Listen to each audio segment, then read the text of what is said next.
Di zaman ketika hampir seluruh permukaan bumi sudah dipetakan oleh satelit, masih ada satu tempat di Indonesia yang menyimpan begitu banyak misteri. Di timur Indonesia, tepatnya di balik lebatnya hutan Papua, terbentang wilayah yang hingga hari ini belum sepenuhnya dijelajahi oleh manusia. Mengapa hal itu bisa terjadi? Apakah karena belum adanya pemerataan dalam pembangunan di negara ini, atau ada alasan lain dari semua ini? Dan rahasia apa yang sebenarnya masih tersembunyi di dalamnya?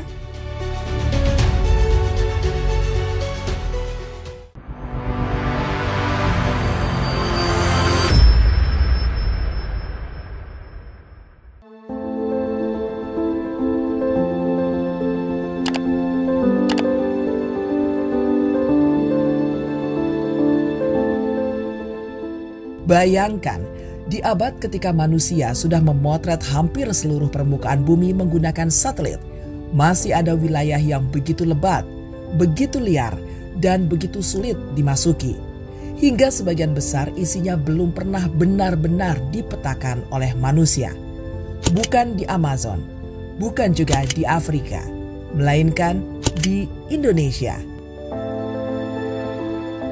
Pulau Papua menyimpan salah satu hamparan hutan hujan tropis terbesar yang masih utuh di dunia. Di balik hijaunya pepohonan, masih ada lembah yang baru diketahui keberadaannya dalam beberapa dekade terakhir. Masih ada spesies yang belum pernah diberi nama.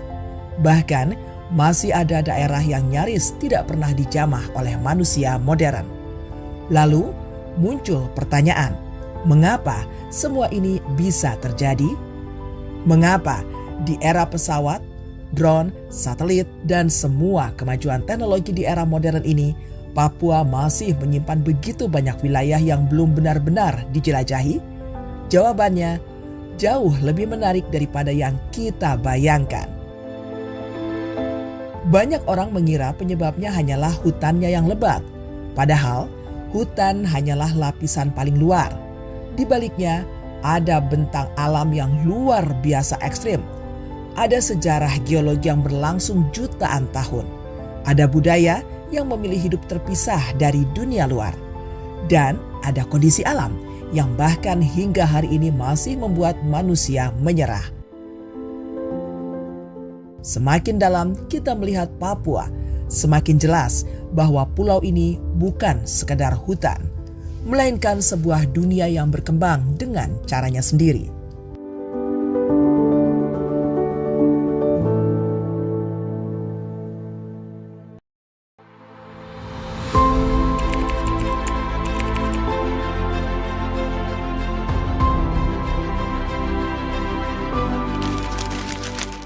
Jika dilihat dari luar angkasa, Papua tampak seperti daratan hijau yang tidak berujung. Pulau Papua merupakan pulau terbesar kedua di dunia setelah Greenland. Luas daratannya mencapai sekitar 785.000 km persegi. Hampir setengah dari luas pulau itu masih diselimuti oleh hutan hujan tropis yang sangat lebat. Menurut berbagai kajian konservasi, sekitar lebih dari 30 juta hektar hutan alami masih bertahan di kawasan Papua, Indonesia, menjadikannya salah satu bentang hutan hujan tropis terbesar yang masih utuh di kawasan Asia Pasifik. Di saat banyak hutan tropis dunia terus menyusut, Papua masih menjadi benteng terakhir alam liar Indonesia. Yang lebih luar biasa lagi, hutan Papua bukan hanya luas, tetapi juga sangat kaya akan kehidupan. Para ilmuwan memperkirakan kawasan ini menjadi rumah bagi lebih dari 20.000 jenis tumbuhan, termasuk ribuan anggrek yang banyak diantaranya hanya dapat ditemukan di Papua. Di dalam hutannya hidup sekitar 700 lebih spesies burung, ratusan mamalia, ribuan serangga, serta ratusan jenis reptil dan amfibi. Dan setiap tahunnya masih ada spesies baru yang berhasil ditemukan. Banyak orang membayangkan Papua sebagai wilayah yang datar dan dipenuhi hutan. Padahal, di tengah pulau ini berdiri salah satu rangkaian pegunungan paling ekstrim di kawasan tropis. Pegunungan ini membentang lebih dari 1.000 km. Rangkaian ini dikenal sebagai Pegunungan Tengah Papua. Di dalamnya terdapat banyak gugusan pegunungan yang saling terhubung, seperti Pegunungan Jayawijaya, Pegunungan Sudirman, Pegunungan Maoke, Pegunungan Bintang, hingga Pegunungan Arfak di bagian barat. Masing-masing memiliki lembah, hutan, dan ekosistem yang berbeda-beda. Tak heran, banyak wilayah di antaranya baru dipetakan secara rinci pada abad ke-20. Puncaknya menjulang hingga hampir 5.000 meter. Lerengnya curam, cuacanya berubah sangat cepat. Kabut dapat turun dalam hitungan menit. Hujan deras bisa berlangsung berhari-hari. Belum lagi longsor dan sungai yang tiba-tiba meluap. Akibatnya, membuka jalur darat bukan sekedar sulit, tetapi seringkali nyaris mustahil. Di banyak tempat, berjalan kaki masih menjadi satu-satunya pilihan, dan perjalanan yang dipeta hanya terlihat beberapa sentimeter bisa memakan waktu berminggu-minggu. Inilah sebabnya banyak wilayah di Papua berkembang secara terpisah selama ribuan tahun. Namun, alam bukan satu-satunya penghalang. Karena jalan darat sangat terbatas, sungai menjadi jalur kehidupan utama masyarakat Papua selama ratusan bahkan ribuan tahun. Di antaranya adalah Sungai Mamberamo. Sungai terbesar di Papua, Indonesia. Sungai ini sering dijuluki sebagai Amazonia Indonesia. Panjangnya mencapai sekitar 670 km. Mengalir melewati hutan-hutan yang hingga kini masih sangat minim aktivitas manusia. Selain Mamberamo, ada pula Sungai Digul, Sungai Baliem yang menjadi sumber air, jalur transportasi, hingga tempat mencari ikan bagi banyak masyarakat adat.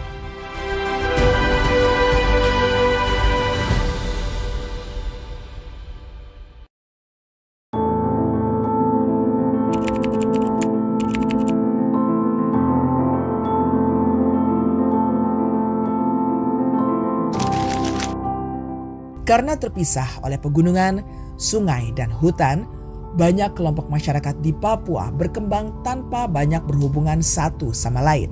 Akibatnya, pulau ini menjadi salah satu tempat dengan keberagaman budaya dan bahasa terbesar di dunia.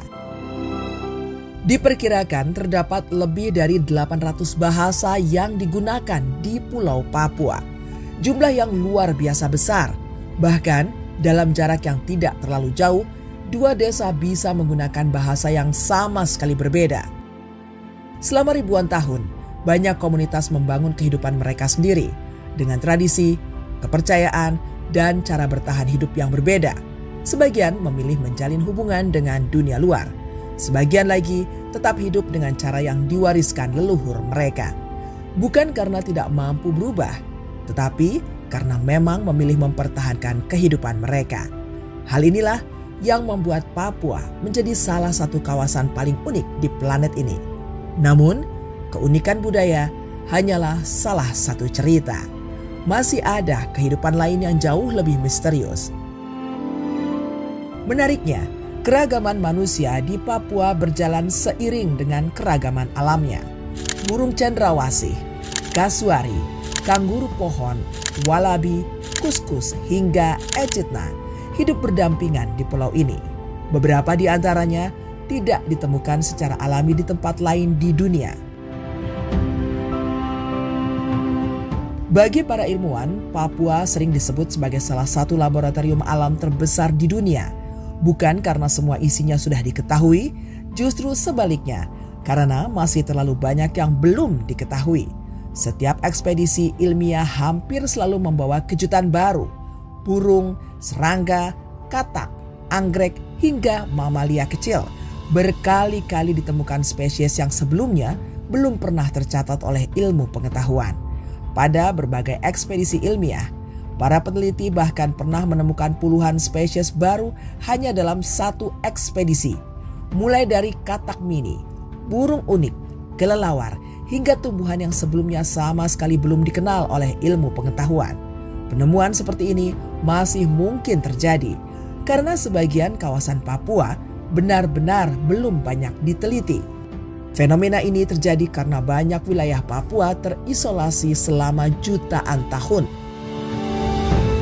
Ketika suatu populasi terpisah sangat lama, mereka berevolusi dengan jalannya sendiri. Hasilnya, lahir spesies-spesies yang hanya ditemukan di satu lembah, atau bahkan hanya di satu gunung. Bayangkan seperti sebuah perpustakaan raksasa, tetapi sebagian besar bukunya masih belum pernah dibuka, dan mungkin masih banyak halaman yang belum pernah dibaca manusia. Namun jika begitu berharganya Papua, mengapa tidak semua wilayahnya dibuka? Jawabannya ternyata sangat rumit. Selama berabad-abad, manusia sering menganggap bahwa setiap tempat harus dipetakan, harus dibuka, harus dimanfaatkan. Namun cara pandang itu perlahan mulai berubah.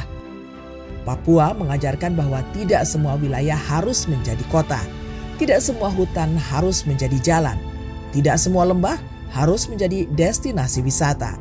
Sebagian kawasan justru memiliki nilai terbesar ketika tetap alami. Karena hutan Papua bukan hanya rumah bagi satwa liar.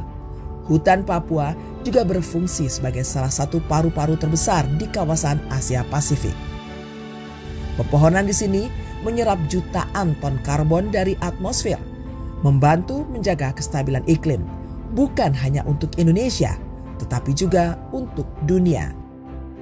Menjaga siklus air, mengatur iklim, dan menopang kehidupan jutaan makhluk hidup.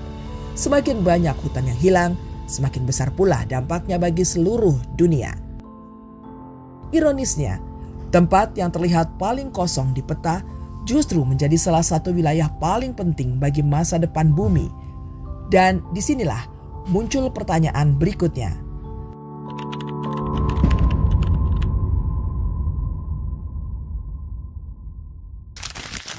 Teknologi berkembang sangat cepat. Kini, manusia memiliki satelit beresolusi tinggi, drone, lidar, dan kecerdasan buatan. Semua itu membantu kita memahami wilayah yang dulu mustahil dijangkau. Namun, teknologi tidak selalu mampu menggantikan pengalaman berada langsung di lapangan. Satelit bisa melihat permukaan hutan, tetapi tidak bisa menjelaskan seluruh kehidupan yang tersembunyi di bawah lebatnya hutan Papua. Drone bisa merekam lembah, tetapi tidak bisa langsung menemukan setiap spesies yang hidup di sana. Masih dibutuhkan para peneliti, ahli biologi, geologi, dan masyarakat adat yang telah mengenal wilayah ini selama turun-temurun. Karena pada akhirnya Papua bukan sekedar objek untuk dipelajari, melainkan tempat yang harus dipahami dan dihormati. Selama ini kita sering menganggap tempat yang belum dijelajahi sebagai wilayah yang tertinggal. Padahal bisa jadi justru sebaliknya. Mungkin kitalah yang terlalu terburu-buru menaklukkan alam.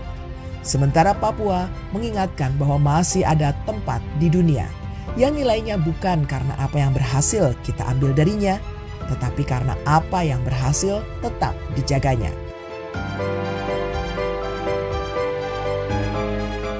Di tengah dunia yang semakin padat, semakin bising, dan semakin dipenuhi beton, Papua masih menjadi pengingat bahwa bumi pernah terlihat seperti ini, liar, sunyi, dan penuh misteri.